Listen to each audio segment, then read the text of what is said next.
This pattern is for all you fan and shell lovers out there. I know there's quite a few of you and I wanted to represent. This pattern is a 2-row repeat that has a little bit of a spin on it that I think you're gonna find both fun and really beautiful.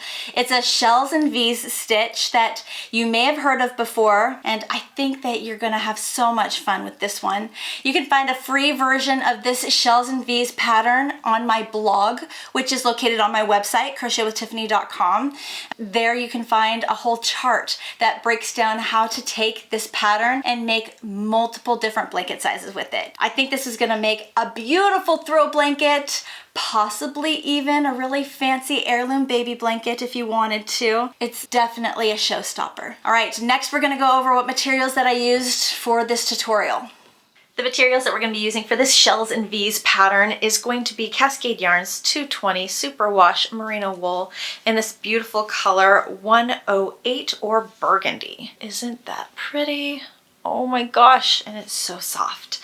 I love working with this stuff. However, if you would like to substitute this yarn out for something else, maybe a different color, different fiber, or if you want to try to find something you have at home, please do so. It's a solid size 3-weight yarn or a size 9 WPI or wraps per inch. The crochet hook that I'm using is a G6 or 4.25 millimeter crochet hook, and then all the regular things like a yarn needle or tapestry needle, a pair of scissors, a stitch marker, and a measuring tape to help measure your square to make sure you're staying on track. Go ahead and gather all your materials and let's get started. For this shells and V's demonstration, I'm actually going to swap out the yarn for this yellow color because this dark purple might be a little hard for us to see working up the stitches. We might be fine, but just to be on the safe side, I'm going to go ahead and use this gold color. So we're going to go ahead and start. This pattern is worked in a multiple of 10 plus 4. For the square that we're making, I'm going to begin by chaining 54 chains.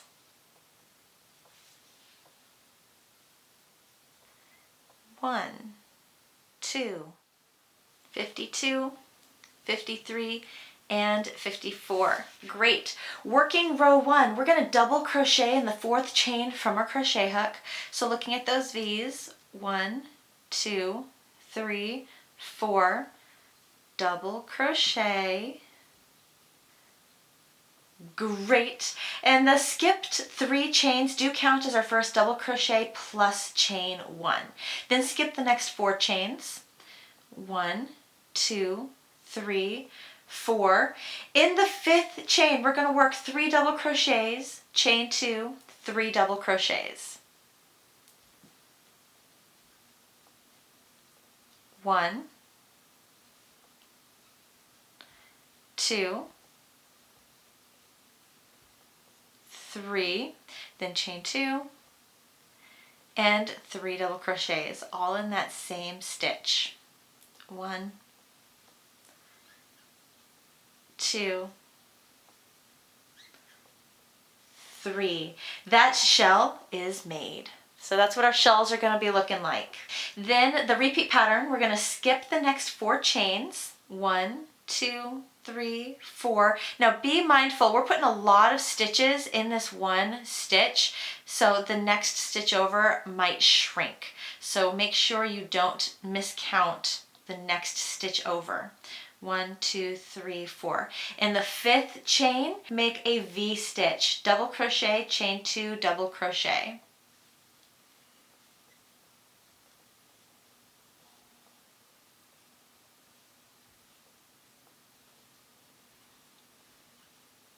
Great. And that is the repeat pattern. We're going to skip 4. 1, 2, 3, 4. In the 5th chain, we're going to shell. So 3 double crochets, chain 2, 3 double crochets.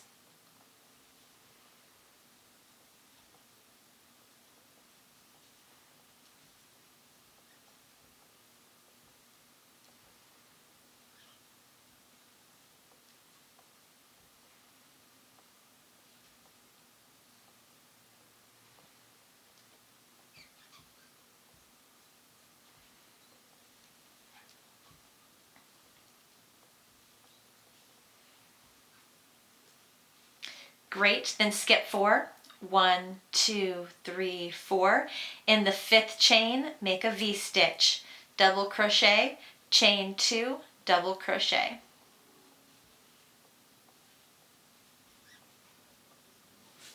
And that's it. Go ahead and repeat this pattern all the way across for row 1.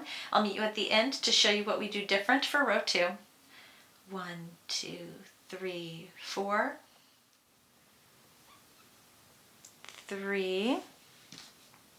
And at the very end of row 1, we're going to skip 4 stitches. Scoot this over so I can see the next chain over.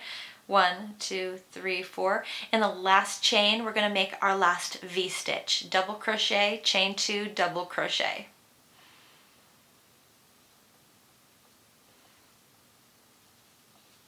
Double crochet.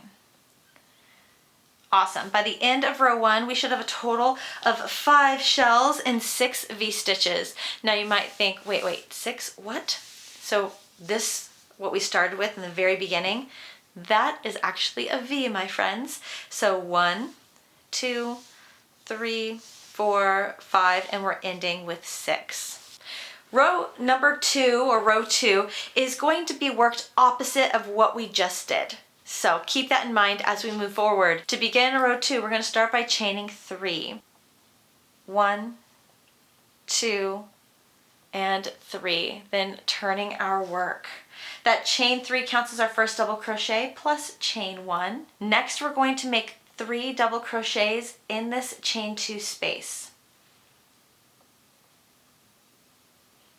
1, 2, and 3.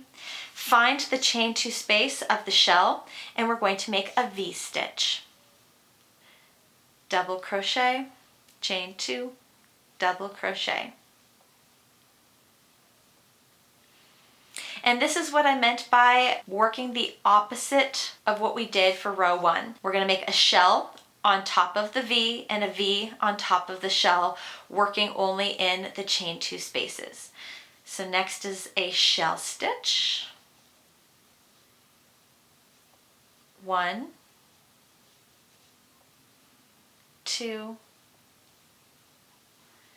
3, chain 2, 1,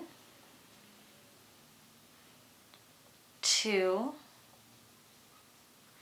3, and then V-stitch. And repeat this pattern across for row 2. I'll meet you at the end to show you how we close the row.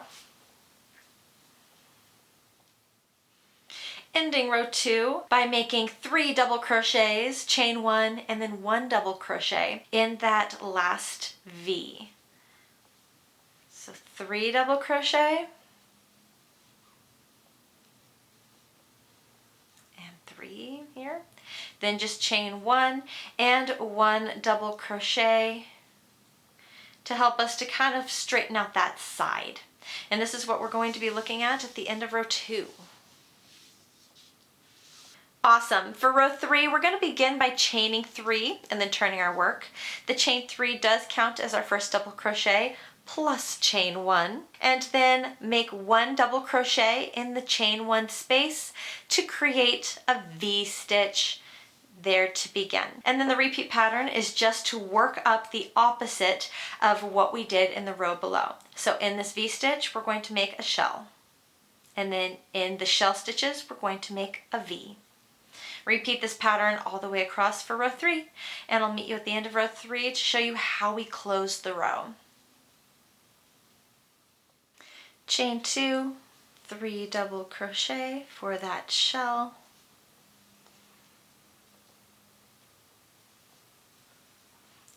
Oops. And then ending row 3 by making a V-stitch in that chain 1 space right there at the end. So double crochet, chain just 1, and double crochet to close off the row. There, see how it's straight That's what we want. What you're gonna pick up on pretty quickly when it comes to this pattern, the reason why I chose it for this project and why I think you'll love it is the repeat nature of it, where you really don't have to count how many stitches you're working up in each row. You can really just continue on just looking at what you did in the row below and knowing that you need to do the opposite for this row. Let's work up one more row together, row 4, just so I can know for a fact that you are on the right track. We're going to start by chaining 3, 1, 2, 3, and turning our work. The chain 3 counts as our first double crochet plus chain 1. We see this V-stitch in the row below, which means we're going to make a half shell. So just make 3 more double crochet stitches into this chain 1 space. 2, 3, then the next stitch is a shell, so we're going to make a V on top of it. Double crochet, chain 2, double crochet. Ta-da! And that's really it, guys. That's all we got going on. Now for the rest of this particular pattern, all we are doing is repeating rows 3 and 4 until you've reached the blanket or project dimension that you are going for. I'm gonna go ahead and pause right there. So for this square, we're repeating rows 3 and 4 until we reach the end of row 25, and then pause. I'll meet you there to show you what we're gonna do next for this particular square so we can meet the dimension that we need to meet. So go ahead and keep working up this pattern, and I will meet up with you at the end of row 25 to show you what we're gonna need to do next. All right, I just finished row 25. Now I want to show you what we're going to do differently for row 26, or the very last row that you're going to work for this pattern. It's a way for us to flatten out the top, so that way if you want to add a border around it, you don't have to worry about how all these peaks and how it's not necessarily flat. So let's go ahead and work a flat last row. Start by chaining 1 and turning our work.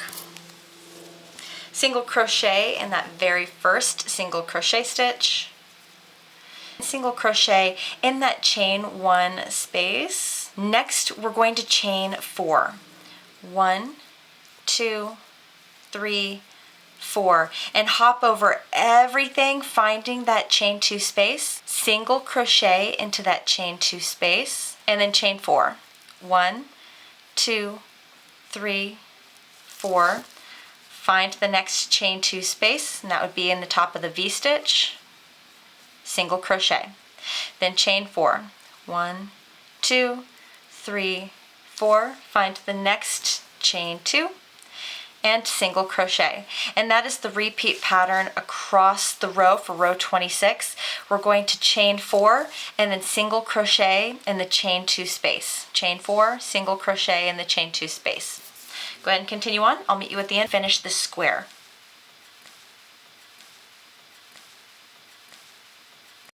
4.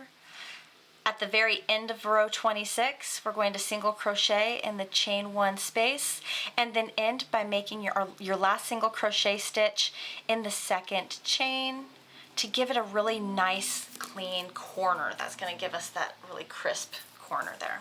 And that's it. That is all we have to do for this pattern. Now, if you're working this pattern up in its own individual blanket, which I think would be stunning, so gorgeous, go ahead and work up that repeat of row 3 and 4, however long you need to meet to the dimensions of the project, and then work this very special last row just to help close off the top in a very straight way. I did do a big favor for you. If you want to take this pattern and work any other blanket project with it, I made a chart to help you out, and in the chart it has laid out a bunch of different blanket sizes, their dimensions, so you can best decide which blanket you really want to go with. I've included in the chart the number of chains you'll need in the foundation row, the number of shells that will be in each row, so you can kind of gauge and stay on track with that. How many rows you're going to need to make to meet blanket length dimension.